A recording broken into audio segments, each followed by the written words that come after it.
Episode number 9 of the summer shift coming your way, and it's brought to you by US Steel. I'm Josh Getzoff, joined now by new Penguin forward, Brock McGinn. First of all, Brock, appreciate you taking the summer shift with me. Welcome to Pittsburgh officially. Now we can say it here as we're closing in on the new season. Oh, thank you for having me. Excited about this. Can't wait to get there. Yeah, I mean, I'm not going to say that the bar's been set low, but the bar's been set kind of low. You can clear it. I have good confidence in you. And I think a lot of people are excited to see what you can bring to Pittsburgh. A 4-year, $11 million deal. And I was thinking, Brock, when I was getting ready to talk to you, it's always interesting to me with opposing players. Guys will talk about, I go into a city, it's quick. I come in, I play the Penguins, we're out the next day or that night even. For you, yes, that's true. But aside from last year, you've been coming in here twice a year as a member of the Hurricanes in the Metro Division. Anything that jumps out when you think back to your memories of, playing in Pittsburgh and those divisional games over the last handful of seasons? Yeah, I think just driving through the city, we kind of just stay downtown in the city. So it's just a hockey city. It's a sports city. You see jerseys every time you're there. And just I think it just hypes up you to go play there. And I think the experience in the arena is spectacular. The fans are always engaged. So I'm excited to get there and start playing.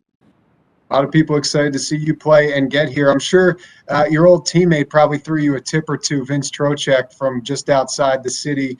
He'd probably say he's from Pittsburgh. Anyone around here will say he's from Upper St. Clair, which is just outside the city proper. But at the same time, did he give you any ideas as far as where to look, what to do? Yeah, they've been, I think his wife has been going back and forth with my fiance, giving us tips. I think we've got dog groomers. We've got everything figured out. So it's weird. We actually, on our drive home this year, we stopped in Pittsburgh and stayed, I guess, not in Pittsburgh, but at their house for a night. So it's a little ironic, but yeah, they're helping me out. And I think just some guys, if I need some help finding a spot, they're right there to help me out.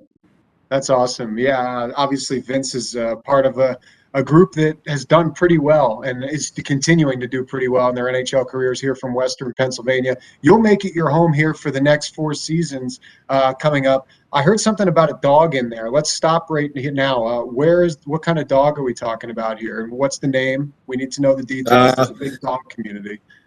That's a mini Labradoodle. So we got her about a year and a half ago. Her name's Peanut. I'm allergic to peanuts, so that's where we got the name from. So Brock, no way. Yeah, she's the only peanut I can have, I guess. So that's kind of where we came up with the name. But she's a ball of energy, and she's a piece of work, that's for sure. So okay, first of all, love Labradoodles. I have a golden doodle. Second of all, any of my coworkers that are listening right now as we're recording this, and people will learn here in a second as they're watching this, you and I have something very much in common that you just mentioned. I'm happy to know there's another member of the peanut allergy tribe because there we go. We ride in a weird rhythm. Yeah, we got to watch out for a lot of stuff. There's not many of us, so we got to stick together here. All right, good. So a couple of years back, Patrick Hornquist also had a peanut allergy. I would just watch what he ate when we were traveling on the plane. I'm be watching you from now on and see there you go. Hopefully I don't steer you the wrong way. Well, you'll take both of us down. I think people would care a little bit more about you. So okay, we have a little bit of common ground there. We'll take that. You also have some common ground just with this city in general. You think back to the beginning of your pro career, getting drafted by Carolina, second round, 2012, at what is now PPG Paints Arena.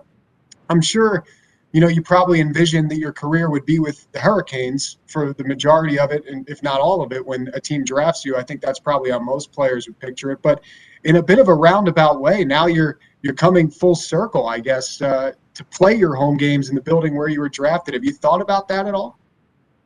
Yeah, it's I haven't really thought about it too much because I didn't end up going to the draft. So I think I only played 30 games that year in the OHL. So I wasn't too sure on how the draft was going to go. So I kind of just stayed at home with my family and a couple friends and just kind of watched it on TV, and then got that call and was very excited and was pleased for the opportunity that Carolina gave me.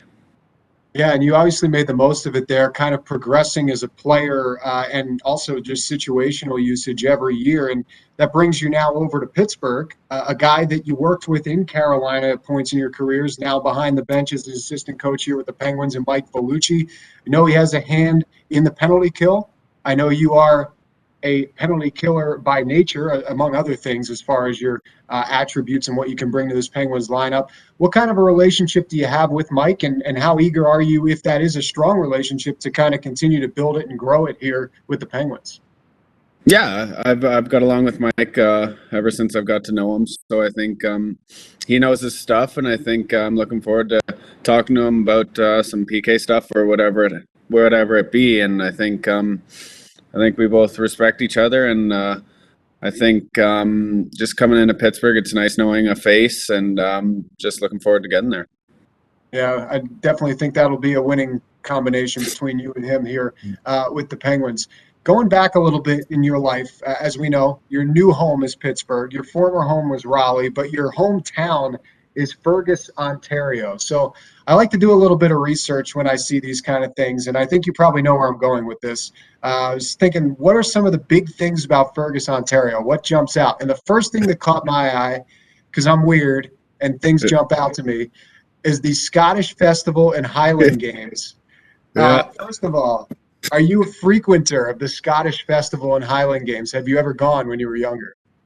Oh yeah, we'd make it there every year. There's also the truck pulls and everything like that. So it's not too big of a town, but it's growing. But I loved growing up here. I think we all come back here every summer, so it's nice for our family. And there's definitely a lot of people who go to the Scottish Games. It's just a cool experience just to go see it all. So if anybody's ever in Fergus at the time of the Scottish Games, I recommend going.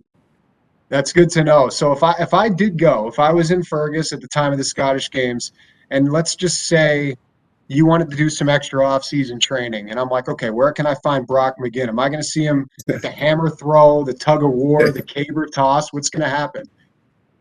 I don't know exactly all the names of them, but the one where they're throwing the trees. All right, you know what? Okay, that automatically shows. Yeah, they're just. I don't know exactly the rules, but you just look and there's like a huge tree, and they're just trying to flip this tree with just throwing it, and it's incredible. I don't know how they do it. Are these guys, not to just stereotype, but are these guys wearing kilts while they're doing this? A lot are, yeah. So you kind of keep your distance. If you go there, a lot of people just walking around are wearing kilts. It's a big Scottish event, that's for sure. That's awesome. Okay, so something good to know about Fergus, Ontario, Scottish Festival and Highland Games. It's also home to, when I was looking up some of the notable people from Fergus, Ontario, I came across Brock McGinn, Ty McGinn, and Jamie McGinn. And anyone who follows hockey knows the McGinn last name has a pretty good bloodline as far as NHL players are concerned. Yourself and your two brothers both appearing in the National Hockey League, Ty and Jamie. As I mentioned, all three notable residents of Fergus, Ontario, are notable people from there. You're the youngest out of those three. They say the youngest generally gets away with the most. You've gotten the most out of your NHL career. No disrespect to your brothers to this point, but what's it like? What was it like being, I guess, a hockey family of three with clearly three talented kids, based on where you moved on into in your careers?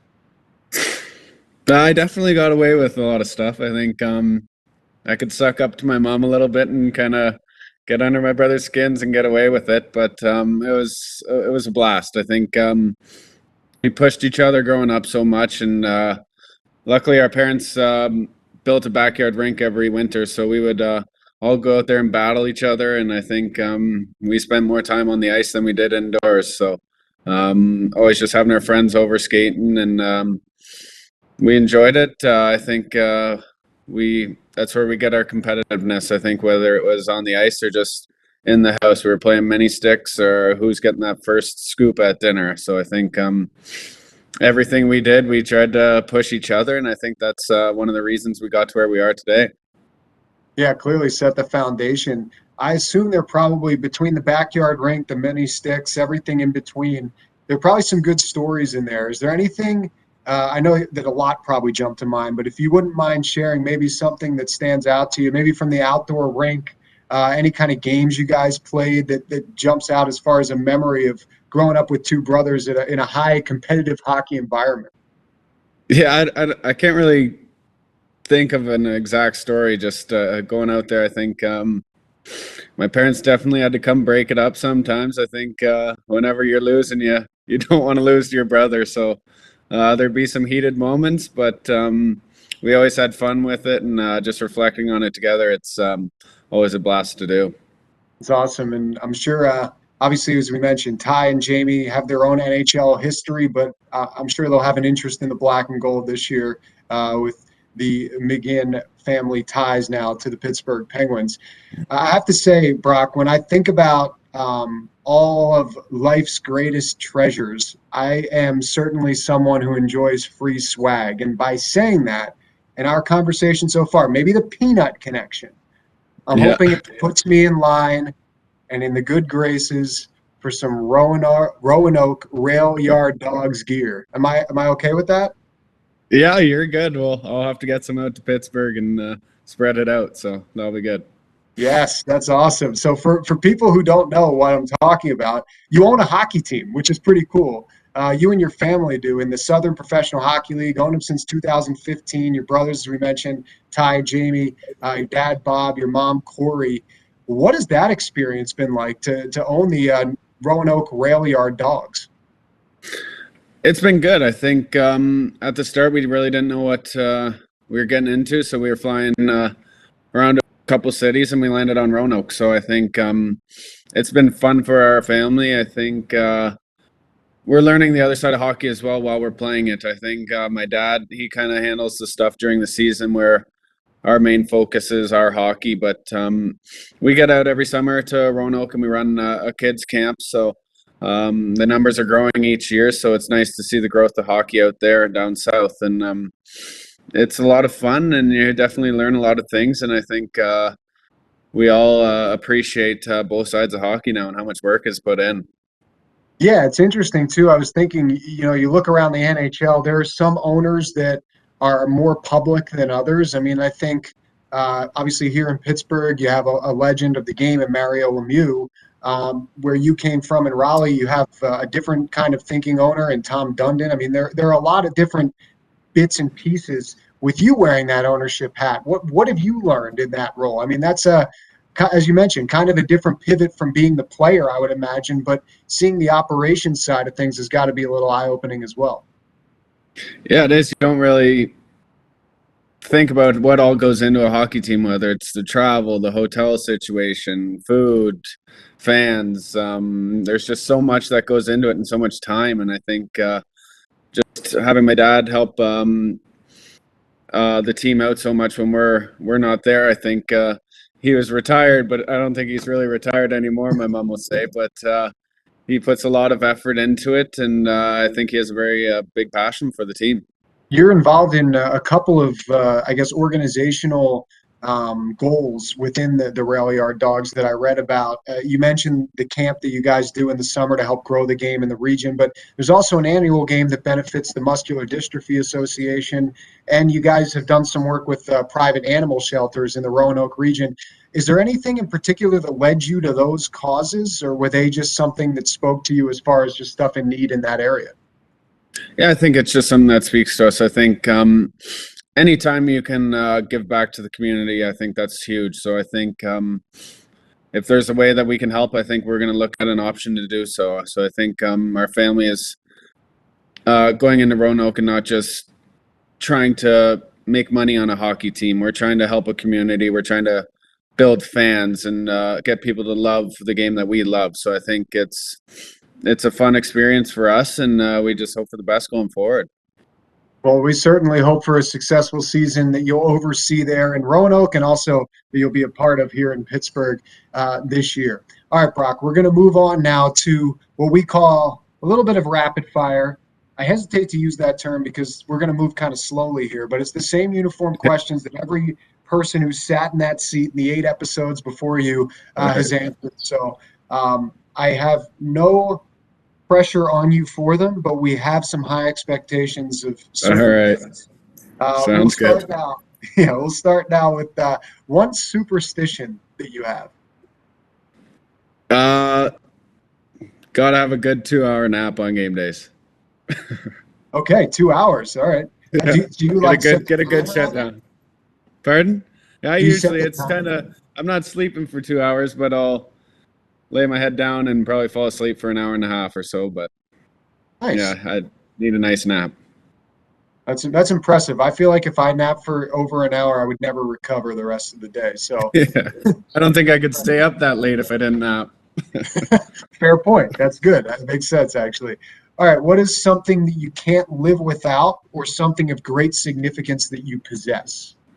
I heard I can't use cell phone, so I'll say I'll go with family. Can't live without family. I think they carry you through everything, all the tough times, good times. So just having them at your side, it's good. I'm glad you let the cell phone answer out because that's the wholesome Yeah. answer the fans are looking for. Yeah. Any vacations you have planned or did this summer? I know you're kind of winding down here as we speak, just a couple weeks out from training camp, but anything you did? No, I didn't really get to go on any vacations. It's kind of tough to travel right now, and especially at the start, having to do the 14 days and stuff like that. So, summer before, I think just going out to Alberta and doing some hikes in Banff and going out there. Beautiful area in Banff.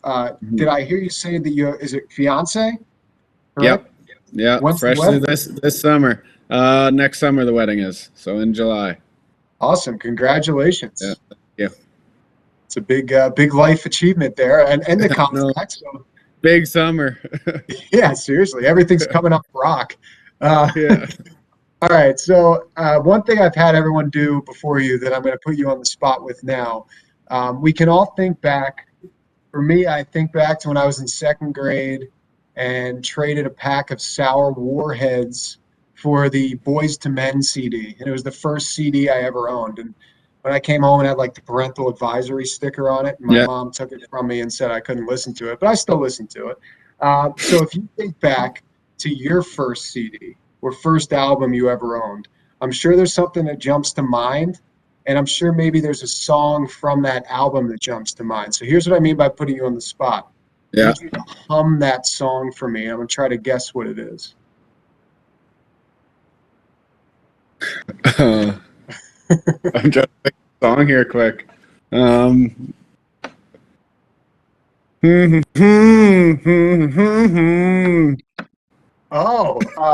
Save a Horse, Ride a Cowboy? Bam! There you go. Big and Big and Rich. Red. There you Yeah. go.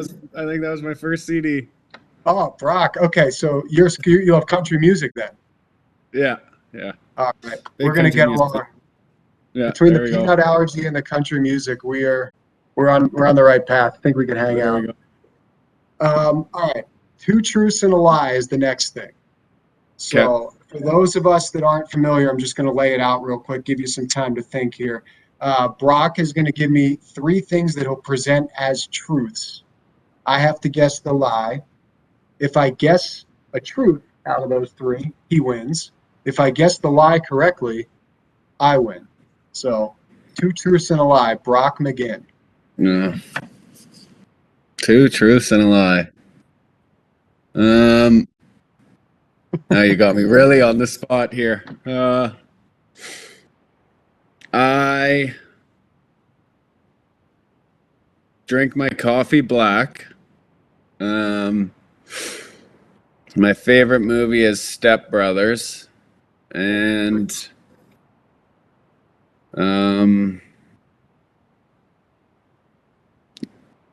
trying to think of another truth here. Play it. Salad is my favorite food. Oh, okay. I mean, your favorite movie, Step Brothers, sounds believable, mainly because it's just simply a classic movie. Yeah. Drink your coffee black. I mean, I drink my coffee black. We have a lot in common already. I'm going to say that's true. I'm going to say your favorite food being salad is a lie.